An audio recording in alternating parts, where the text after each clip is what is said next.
잠언 20장입니다. 1절.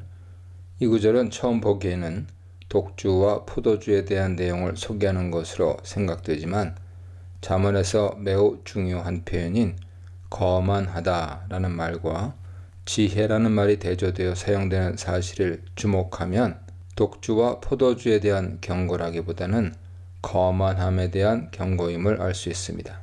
거만함은 포도주나 독주와 같아서 사람을 취하게 하고 떠들게 합니다. 거만함에 취하게 되면 실수를 저지르게 되니 주의해야 합니다.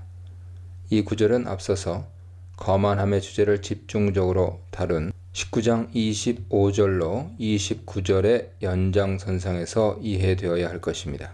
2절로 7절입니다. 왕의 진노를 언급합니다. 왕의 진노를 일으키면 생명이 위험해진다는 것이죠. 3절은 다투는 것은 미련한 자가 하는 행동이므로 다투는 행위를 피해야 한다고 말합니다. 2절과 3절에는 분노 혹은 다툼 등의 연관 주제가 나옵니다. 이렇게 분노와 다툼이 연결되어 나오는 현상을 19장 10절로 14절에서 이미 목격한 바 있습니다. 그렇다면 이 20장 2절로 3절의 의미는 무엇일까요? 물론 분노와 다툼을 피해야 한다는 것인데 여기서 중요한 것은 2절 하반절로서 왕의 분노를 사게 되면 생명을 위협당한다는 점입니다. 왕은 권위자를 뜻하므로 2절 하반절은 권위자의 분노를 일으킬 만한 잘못을 행한다는 뜻이 됩니다. 3절 상반절에서도 다툼을 멀리하는 것이 영광이 된다는 표현을 주목해야 합니다. 어떻게 다툼을 피하는 것이 영광이 될 수 있을까요? 이것은 권위자 앞에 선 현장을 생각하면 쉽게 이해됩니다. 왕 앞에서 다툼과 분쟁이 없는 것이 영광스러운 삶으로 이끄는 것이죠.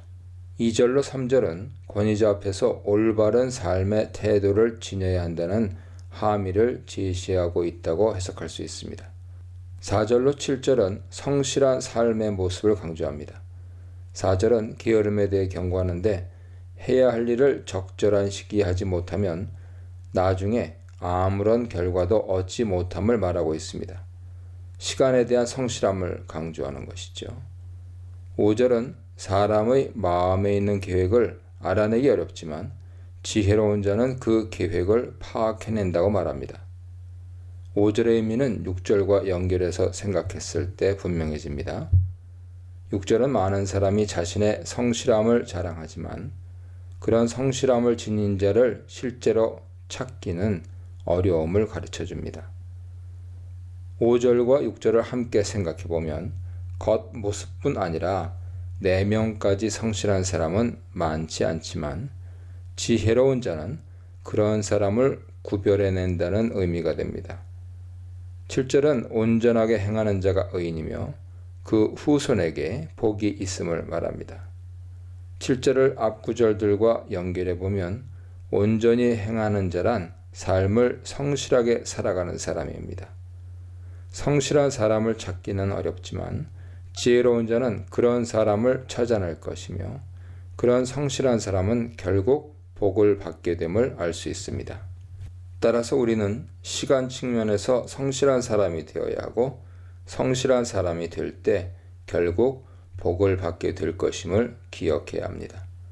이런 의미를 이 3절과 연결해 보면 성실함의 여부는 결국 왕과 같은 권위자 앞에서 드러나게 될 것입니다. 성실하면 복을 받게 되나 성실하지 못함이 드러나면 진노를 받게 되어 자신의 생명을 위협하는 결과가 초래될 것입니다. 8절로 13절입니다. 앞단락인 2절로 7절과 같이 왕에 대한 잠언으로 시작합니다. 8절은 왕이 모든 악을 분별해낸다는 사실을 제시합니다. 여러 가지 일들이 왕 앞에 펼쳐지더라도 그 중에서 선한 일과 악한 일을 왕은 가려낼 수 있습니다. 8절은 우리가 하는 모든 행동들의 진정성이 차후에 그 일들을 판단할 권위자 앞에 낱낱이 드러나게 될 것임을 말하고 있습니다. 9절로 13절은 정결한 삶의 중요성을 강조하면서 정결한 삶을 위한 여러 가지 교훈들을 제시합니다. 구절은 자신의 마음을 정결하게 하였다고 주장할 수 있는 사람이 과연 누구일지 묻습니다. 수사 의문문 형태로서 그런 사람은 없다는 의미죠. 이 구절을 완전히 정결한 자는 없다는 어떤 존재론적 선언으로 받아들여서는 안 될 것입니다. 오히려 이 구절은 나 자신에게 정결하지 못한 모습이 있을 수 있기에 늘 조심해야 한다는 가르침으로 이해되어야 합니다. 10절은 한결같지 않은 저울추와 뒤를 여호와께서 미워하신다는 사실을 언급합니다. 상황에 따라 기준을 바꾸는 것은 하나님이 원하시는 정결한 삶이 아닙니다. 정결함이란 자신의 이익을 좇아 다른 이들을 속이는 거짓 행위를 멀리하는 것이죠. 11절은 비록 어린아이라 할지라도 그 행동 거지에서 자신의 정결 여부와 정직 여부가 다 드러난다는 것을 말합니다.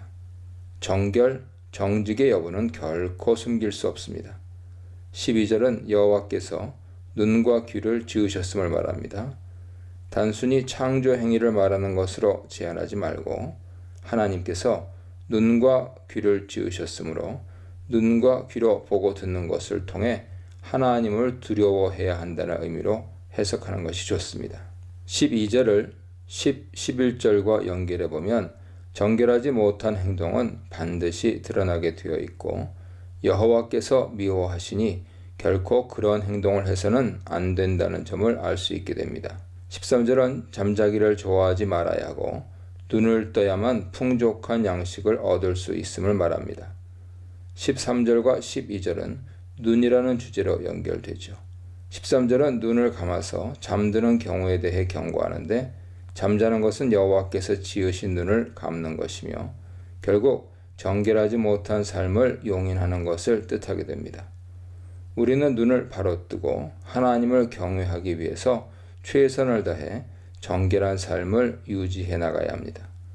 우리의 정결 여부와 정직 여부는 언젠가 드러나게 됩니다. 8절에서 왕의 권위를 언급한 것처럼 권위자 앞에서 우리의 정결, 정직 여부를 판단받게 될 것이기 때문입니다. 참된 권위자이신 여호와를 생각한다면 우리는 반드시 정결한 삶을 추구해야 합니다. 14, 15절입니다. 지혜로운 언어 생활에 대해 알려줍니다. 14절은 일반적인 사람들의 언어 행위를 묘사합니다. 물건을 살 때는 물건 가격을 깎기 위해서 물건이 좋지 않다고 말하지만 물건을 사서 돌아간 후에는 그 물건을 값싸게 샀다는 사실을 자랑한다는 것이죠. 이 구절은 사람들의 언어 행위가 자신이 처한 상황에 따라서 달라질 수 있다는 점을 보여줍니다. 그렇다면 이러한 언어 행위를 우리는 어떻게 평가해야 할까요? 그 기준이 15절에 나타납니다. 세상에는 금과 진주가 많지만 지혜로운 입술이 금과 진주보다 더 귀하다는 것은 자신의 이익을 추구하기 위해서 변덕스러운 말을 하는 입술보다 하나님을 경외하기 위해서 진실한 말을 하는 입술이 더 귀하다는 의미죠. 지혜로운 입술이 가장 큰 유익을 가져다 주기 때문입니다. 따라서 우리는 상황에 따라 자꾸 말을 바꾸는 사람이 되지 않도록 주의하면서 우리의 언어 행위를 통해 하나님을 높이고 그분을 경외할 수 있도록 노력해야 할 것입니다. 성실함의 지혜, 정결함의 지혜, 언어의 지혜에 대해 묵상해 보시기 바랍니다.